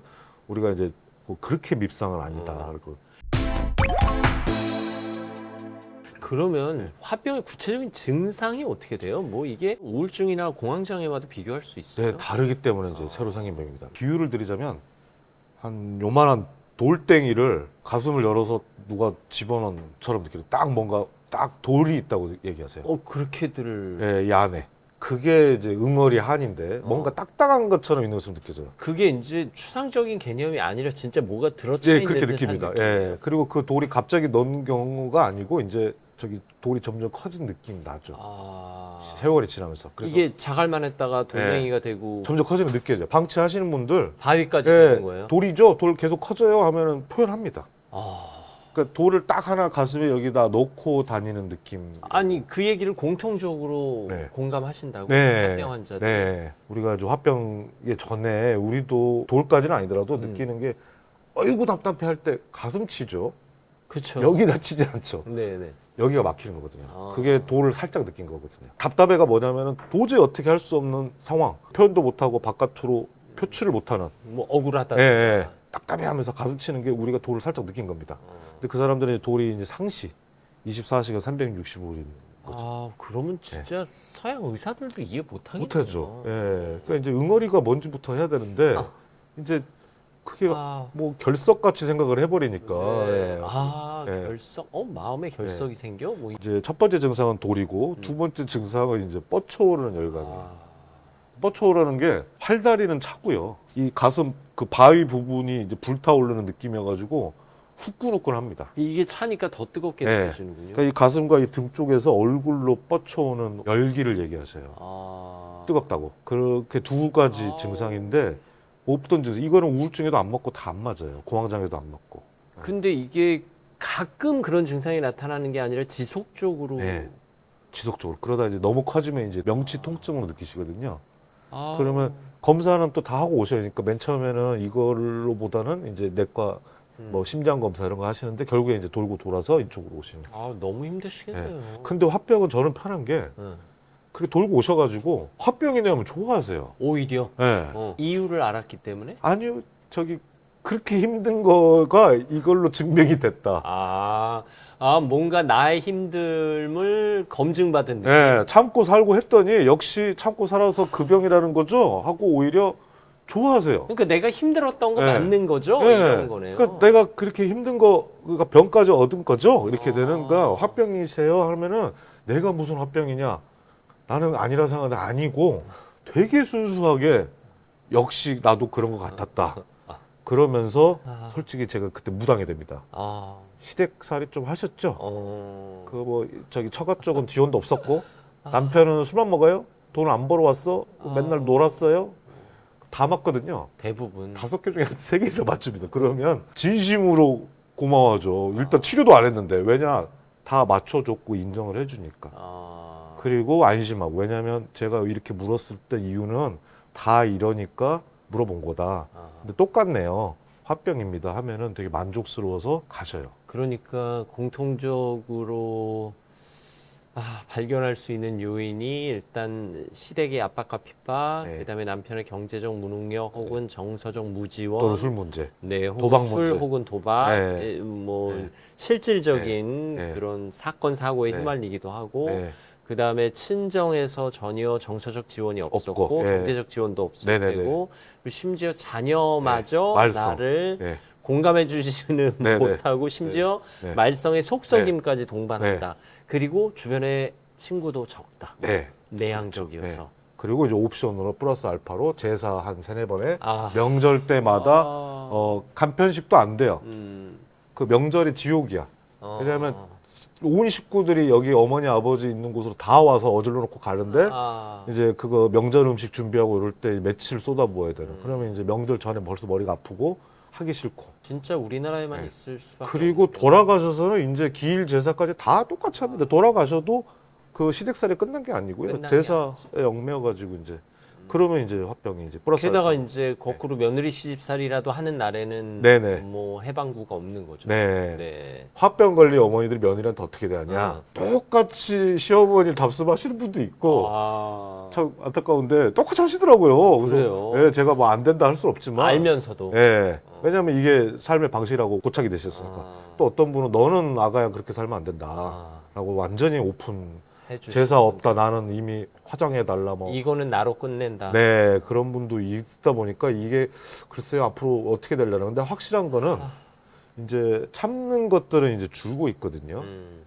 그러다 보니까 이제 향후 한국의 50년, 100년 후에는 외국같이 없어지지도 않을까. 아마 90년대 이때만 해도 그때 5, 60대, 60대 어머니상이 6.25 전쟁 이전에 태어나셔가지고 일제시대랑 다 겪은 분들이거든요. 다르죠. 네. 근데 지금 요거는 유병률이 왜 푸는지 몰라도 확연히 젊은 사람들도 없고 연령대도 이제 높아져만 가지 60대, 50대 찾아오시는 분이 이제 줄어드는 것 같아요. 그러면 아까 돌이 커진다고 말씀하셨는데 네, 방치하면 더 심해진다. 그렇죠. 네. 그때는 이제 통증으로 느끼기 때문에 마지못해 병원 오십니다. 그리고 검사해서 이상 없을 때 어렴풋이 정신 문제라는 걸 희한하게 알고 계세요. 아. 기대를 오히려 해요. 음. 힘든 그 화병이라는. 근데 이제 우리나라로 화병이라는 말 단어가 정말 맞는 게 네. 화병이죠 할 때 얼마나 저기 참고 사셨어요? 아. 라고 하면은 이제 너무 좋아하시는 거예요. 그러니까 화병이죠 하는 순간 네. 공감받았다는 네. 느낌이 드시는 거구나. 그러면 이제 나는 이제 이 얘기 들어보나 맞다예요. 뭐 남편 술 먹고 돈 안 벌어왔고 애들 다 먹여 살리면서 했는데 애들 막 가출하고 말도 안 듣고 너무 힘들게 키웠고 지금도 며느리 말도 안 듣고 뭐 하면서 다 돌아가셨는데 나는 아직도 제사 혼자 지내고 있고 1년에 3번 산수 가고 벌초하고 살고 있다 하면은 다 그렇습니다. 이게 할 때 드라마 속 얘기가 아니라 예. 현실이라는 거죠. 옛날에 엄마가 뿔났다라는 네, 맞아요. 드라마에서 김혜자 선생님이 김혜자 선생님이 막 가출 가슴을 상황. 네, 막 맞아요. 치거든요. 음. 그게 화병 돌이 생기는 증상을 잘 표현한 거고요. 그러면 네. 가출하면서 조금 회복이 되셨죠. 그렇죠. 이제 해방한 거죠. 그리고 이제 누구의 엄마, 누구의 며느리, 누구의 누구의 뭘로 아내. 살지 않고 내 이름 석자로 살겠다라고 하면서 끝났는데 저도 그때 드라마를 안 봤는데 화병을 너무 잘 표현했다고 서로 의사들끼리 네. 하다 보니까 제가 조금 몇 편을 찾아서 봤더니 자문구한 것 같이 정확하게 화병 증상을 잘 표현했고 네. 그 환경 음. 그 김혜자 선생님께서 그 시댁살이하고 네, 네. 팔남매 그리고 거기는 남편 동생들도 키웠어요. 맞아요. 10살까지. 그 환경이니 화병 딱 걸리는 그게 또 보이고요. 그 외국 의사들이 이해 못하면 그 네, 드라마를 보여줘야. 옛날에 목욕탕집 사람들이 맞아요. 자꾸 하시 이순재 선생님께서 되게 가부장적이잖아요. 어, 막 부인 혼내고 맞아요. 밥 빨리 차려와 그러고 남자 따로 여자 따로 밥 먹고 밥 먹고. 그때 김혜자 선생님이 거기서 또 아, 아이고 답답해하면서 요 표현을 하는데 그거를 가부장적이고 그런 것도 결국에는 거기는 시집살이는 안 했지만은 이제 갇혀 있는 그 압박감이나 이런 거가 눌려가면서 억눌린 화가 이제 잘 표현된 그런 게 있더라고. 근데 옛날엔 그런 드라마가 많았는데 요새는 그게 안 보이죠. 시대가 바뀌었다는 시대가 뜻이기도 바뀌어서. 하네요. 예. 네.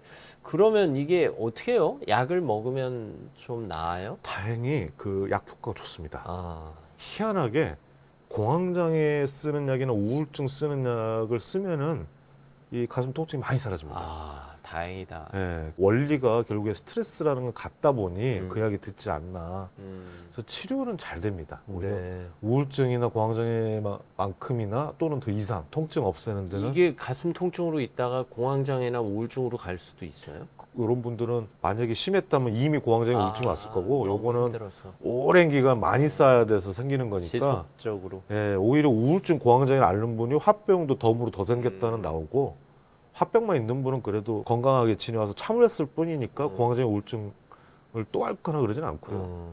되게 내성적이지만 강인한 분들이에요. 그러면 진짜 가출이 해결책이 될 수도 예, 있겠네요. 힘들다는 얘기 한 번도 안 했고요. 어. 시어머니, 시아버지 하루 세 끼 밥 차려주는데도 힘들다는 소리 한 푼도 안 했어요. 불평불만 자녀나 배우자나 친구한테도 안 했을 네. 가능성 높고. 예, 그러다 이제 그게 병이 된다는 것까지는 수십 년 걸려서 아시게 돼요. 그러니까 우리가 뭐 가출이라는 표현을 쓰지만 그 상황으로부터 분리되거나 네. 독립되는 네, 게 일단 기본적인 치유책은 될 네. 수 있겠네요. 그래서 저희가 어떻게 하냐? 응.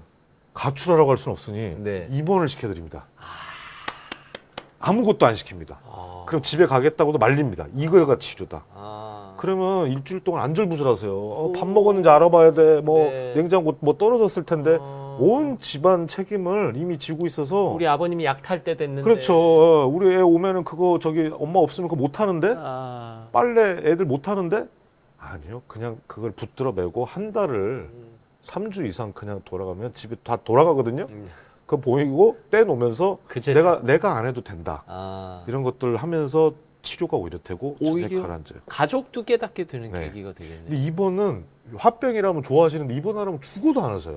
그래요. 내 할 일을 30년 동안 해온 거라서 이걸 못 버리는 거야. 그리고 이제 그 자기가 없으면 집에 안 돌아가는 줄 알아요. 물론 안 돌아가겠죠. 안 돌아갈 수는 있죠. 예, 네. 그렇지만 거기서 이제 빼와야지 치료가 되는 거니까 약물을 안 쓰겠다 입원시켜가지고 저희가 못 도망가게 링게를 걸어버립니다. 아, 링게를. 수액 맞춰드리고. 예. 그리고 가족들이 그걸 문병 오잖아요. 네, 네.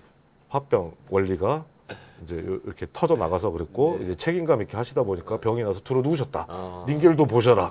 예, 곧 쓰러지신다. 이러면 돌아가신다. 하면은 이제 가족들이 그때서 이제 네. 어머니 힘든 것도 알게 되고 자식들도 알게 되고 이렇게 되면서 이제 인정도 받고 본인도 한번 그렇게 안 살아봤는데 희한하게 한번 아무것도 안 해본 거죠. 그래도 증상도 사라지고 괜찮더라. 예, 이제 이렇게 해주는 비약물학적 치료 희한하게 입원이 있습니다. 우리 식구들은 어떻게 대해줘야 돼요? 식구들은 이제 그동안 그게 얼마나 힘들었고 참고 지내는 건지 자연스럽게 엄마가 좋아서 한 게 아니고 싫은 거를 참고서 하다 보니까 병이 났다. 공감해주고. 예. 그리고 예전에 화병으로 시름시름 앓다 죽다 이런 소리가 나오는데 실제로 화병은 가랑비 옷 수십 년짜리지만 당장 위험한 일은 안 벌어져도 이게 수십 년에 이제 망가진 상태라서 방치되면은 실제로 기력이 다 떨어지고 치매 환자 같이 다 쓰러집니다. 그래서 예전에 진짜 화병 많이 걸린 사람 앓다가 죽는 경우가 화병으로 죽는 게 아니지만 화병으로 인한 체력 저하나 기력 저하로 거동이 안 되면서 돌아가시는 거예요. 노환처럼 보였겠군요. 예, 그렇죠. 옛날 드라마 보면 왜 이렇게 머리에 띠 묶고 누워 계시잖아요. 예. 머리에 띠 묶는 게 효과가 있어요? 투쟁이죠. 아, 투쟁의 상징적 상징. 네. 표현. 예, 내가 지금 들어있는 이유가 뭔가 나는 이걸 해야 되는데 집에서 못하겠기 때문에 내가 지금 누워 있는 거다. 예, 실제로 화병이 있는 거고. 그러네. 예. 그러네. 왜냐면 저희가 결상들 할 때 항상 묶잖아요. 음, 집에서도 이제 그게 좀 통하는 거죠. 네. 네.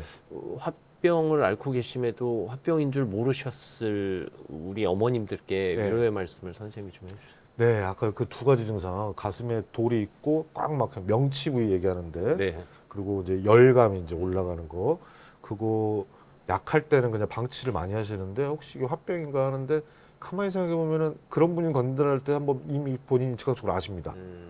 그럴 경우에 나중에 해도 되지만은 이게 나중에 많이 괴로워지거든요. 근데 아까 말했던 치료 효과 좋다 하니 잠깐 오셔가지고 하되 더 좋은 효과는 가족들이 이걸 알게 될 거에 드디어 인정을 받는데 본인 입으로 낯간지럽게 할 수 없습니다.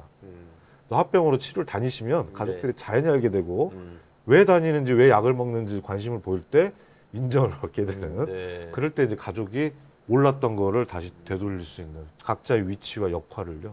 네.